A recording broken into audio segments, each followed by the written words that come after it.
આપ સર્વોને હેતપૂર્વક જય શ્રી સ્વામિનારાયણ।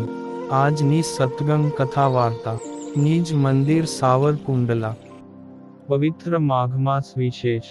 આજની સત્સંગ કથા વાર્તામાં આપણે ચરિત્ર કથા અંતર્ગત ગામ મેથાણના દરબાર કાકાભાઈ ને પૂંજાજીની પ્રસંગ વાર્તા સાંભળશું।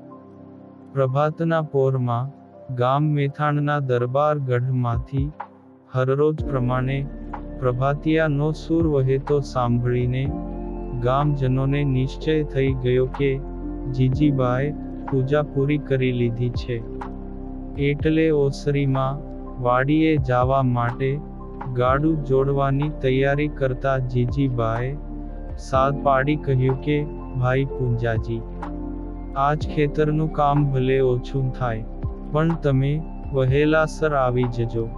ગુરુ રામાનંદ સ્વામી પધારવાના છે, તે ભલે બા। આમ કહીને દરબાર પૂંજાભાઈએ ખેતર જવા પગલાં માંડ્યા।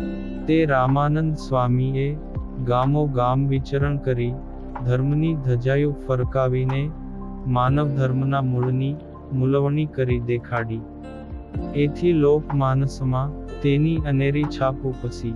તે સૌ કોઈ મુમુક્ષુઓ ગુરુદેવ રામાનંદ સ્વામીને ભગવાન માનીને પૂજવા માંડ્યા, અને લોકમાં વાતો મંડાણી કે ભાઈ, આવી સામર્થિ અને સંતપણું તો ભગવાનમાં જ હોય। આ મેથાણ ગામમાં રામાનંદ સ્વામીના મુમુક્ષુ શિષ્યોની સૂઝ સમજ ધર્મ નિયમ ને ભક્તિની ધૂની સારી તપી રહી હતી, પણ ઈ બધાયથી ચડિયાતા ક્ષત્રિય દરબાર પૂંજાજી બાપુના બહેન જીજીબા ગણાતા। એમનાથી તો સૌ કોઈ ઉતરતા ગણાતા। સ્વામીના ઉપદેશ મુજબ તે જીજીબાને સ્વામીની અતિ કૃપાથી સમાધિની સિદ્ધિ મળેલી ને તે બ્રાહ્મી સ્થિતિ પામેલા હતા, અને રામાનંદ સ્વામી ધામમાં ગયા પછી જીજીબાએ સહજાનંદ સ્વામીને સર્વેશ્વર માનીને સેવા સમાગમ આચર્યો। એટલે જ તો શ્રીહરિ 17 વખત મેથાણ ગામે પધારેલા। એક વખતે શ્રીહરિ બ્રહ્મચારી ને સંતો સત્સંગીઓ સહિત મેથાણ પધાર્યા ત્યારે જીજીબા અને ગામના સત્સંગી બાયુએ ભેળા થઈ મંગલ ગીતો ગાતા ગાતા ધામધૂમથી સામૈયા કર્યા। શ્રીહરિને જીજીબાએ પોતાને ઘેર ઉતારો આપી સૌ કોઈ સાધુ સત્સંગીને પણ ઉતારાની વ્યવસ્થા કરી। તે ભાદરવા સુધી એકાદશીના એ સમયે જળઝીલણીનો ઉત્સવ પણ શ્રીહરિએ મેથાણમાં જ કર્યો। તે વખતે જીજીબા તેમજ તેમના ભાઈ દરબાર કાકાભાઈ ને પૂંજાજીએ શ્રીહરિ અને સંતો ભક્તોની સેવામાં રહીને પ્રભુ શ્રીહરિની પ્રસન્નતા મેળવી હતી।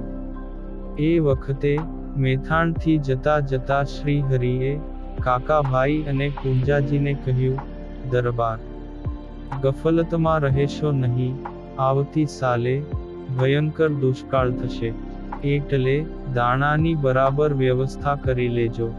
વિક્રમ સંવંત 1869ની સાલ બેસતા જ દી માથે દીએ એના લખણ ઝળકાવવા માંડ્યા।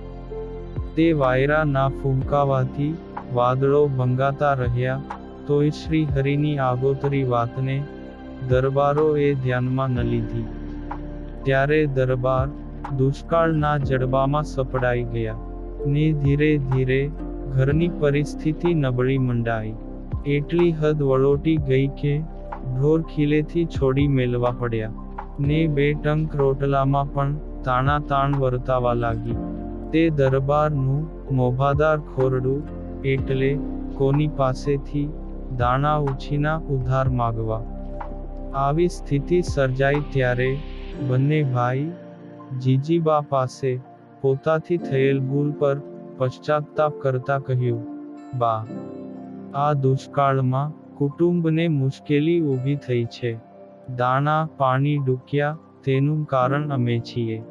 બા, શ્રીહરિએ તો અમને ચેતવ્યા, ને કહ્યું હતું કે આવતી સાલ દુષ્કાળ પડશે. પણ અમે તે વાત લક્ષ્યમાં ન લીધી. હવે આ વિપત્તિમાંથી ઉગરવાનો કોઈ માર્ગ દેખાતો નથી. ત્યારે જીજીબાએ બંને ભાઈઓનો પસ્તાવો અને પીડા જોઈ પૂછ્યું, હવે તમે કહો, શું કરશું? ત્યારે દરબાર કહે, બા, મહારાજ પાસેથી અમને માફી અપાવો. એ જ રસ્તો કાઢશે. એ જો રક્ષા કરે તો જ દુષ્કાળ પાર ઉતરશે, નહીં તો મલકમાં મોં દેખાડવા જેવું નહીં રહે. તે જીજીબા કહે, એ તો બરાબર છે. તમારો હૈયાનો પશ્ચાતાપ હું જાણું છું. તમે મહારાજ ઉપર એક વિનંતી પત્ર લખી આપો. તે ભલે કહીને બંને ભાઈઓએ વિનંતી પત્ર લખી આપ્યો અને ભૂલ કબૂલ કરી. એટલે જીજીબાએ પણ મહારાજ પર પત્ર લખી એ બંને પત્રો તેમના માણસને આપી શ્રી હરિ પાસે મોકલ્યો. તે પત્ર વાંચતા જ ભક્તજન પ્રતિપાળ શ્રી હરિ કોઈને પણ જાણ ન થાય એવી રીતે સાવચેત રહી મેથાણ આવ્યા. અને પ્રાતઃકાળમાં દેવરામભાઈ વિપ્રને ઘેર ઉતર્યા. તેમને કહ્યું કે જો હો, અમે અહીં આવ્યા છીએ, તેની જાણ કોઈને કરશો નહીં. પરંતુ જીજીબા તો સમાધિનિષ્ઠ હતા. તે પ્રભાતની પૂજામાં બેસી ધ્યાનસ્થ થતા તેમને ખબર પડી ગઈ, એટલે પૂજા પૂરી કરી તેમણે સાદ કર્યો, પૂંજાજી, કાકાજી, અહીં આવો. તે આવીને કહે કે બોલો ને બા. આમ કહેતા બંને ભાઈઓ જીજીબા સામે આવ્યા. ત્યારે જીજીબા કહે, અત્યારે જ તમે બંને દેવરામભાઈ વિપ્રને ઘેર જાઓ, ત્યાં શ્રીજી મહારાજ પધાર્યા છે. તેમના દર્શન કરીને પગે લાગજો, અને હા, તે જો કાંઈ ઠપકો આપે તો ચૂપચાપ સાંભળી લેજો, અને પ્રાર્થના કરી આપણે ઘેર લઈ આવો. તે કહે, ભલે. આમ કહી બંને ભાઈઓ દેવરામભાઈને ઘેર આવ્યા, ને મહારાજના ચરણ પકડીને રડી પડ્યા, અને બોલ્યા, હે મહારાજ, અમને ક્ષમા કરો, અમારી ભૂલ થઈ ગઈ છે, અમે તમારું કહ્યું માન્યું નહીં. ત્યારે મહારાજે કહ્યું, તમને અમારી વાત પર વિશ્વાસ ન હતો. ત્યારે તે કહે, મહારાજ, દયા કરો, કૃપાલુ, આવેલું સંકટ તમારી દયા વિના કેમેય કરીને પાર નહીં ઉતરે. ને શ્રી પ્રભુ કહે, હવે જે થવાનું હતું તે થઈ ગયું, તે પસ્તાવો મેલો. પછી બેઉ ભાઈ હાથ જોડીને બોલ્યા, મહારાજ, જીજીબાએ કહ્યું છે કે આપ અમારે ઘેર પધારો. તે ભલે. આમ કહીને મહારાજ જીજીબાને ઘેર પધાર્યા. ત્યારે જીજીબાએ સ્વાગત કરી મહારાજને આસને બેસાડ્યા અને કુશળ સમાચાર પૂછ્યા. પછી મહારાજે કહ્યું, જીજીબા, આ તો તમારો પત્ર હતો, તે વાંચીને અમે અહીં છાનામાના આવ્યા છીએ. અમે તો તમારા ભાઈઓને પ્રથમથી જ કહ્યું હતું, છતાં તેમને તે માન્યામાં ન આવ્યું.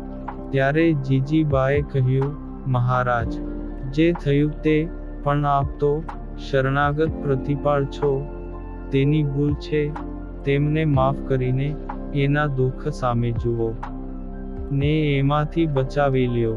આમ કહેતા કહેતા જીજીબાની આંખે આંસુ ટપક ટપક પડવા લાગ્યા. એ જોઈ મહારાજે એક ભલામણ પત્ર જેતલપુર લખી આપ્યો, પછી રજા માગી. ત્યારે જીજીબાએ કહ્યું, ના, આજ તો રોકાઈ રહો. તે પ્રભુ શ્રી કહે કે ના, અમે કહ્યું ને કે અમે છાનામાના આવ્યા છીએ, એટલે રોકાશું નહીં. તે એમ કહીને ચાલતા થયા. પછી બંને દરબારો જેતલપુર ગાડું લઈને ગયા, અને મહારાજની ચિઠ્ઠી ભાઈ રામદાસ સ્વામીને આપી. ત્યારે તેમણે ગાડું ભરીને ઘઉં આપ્યા, ને દુષ્કાળનું વરહ શ્રી હરિના આશરે ભજન કરીને વિતાવ્યું. આ પુનિત પ્રસંગ આજે આગોતરી રક્ષા લેખમાંથી સાંભળ્યો. અને હવે પછીની કથા વાર્તા આપણે આગળના ભાગમાં સાંભળશું. અત્યારે આપ સર્વોને ભાવથી જય શ્રી સ્વામિનારાયણ.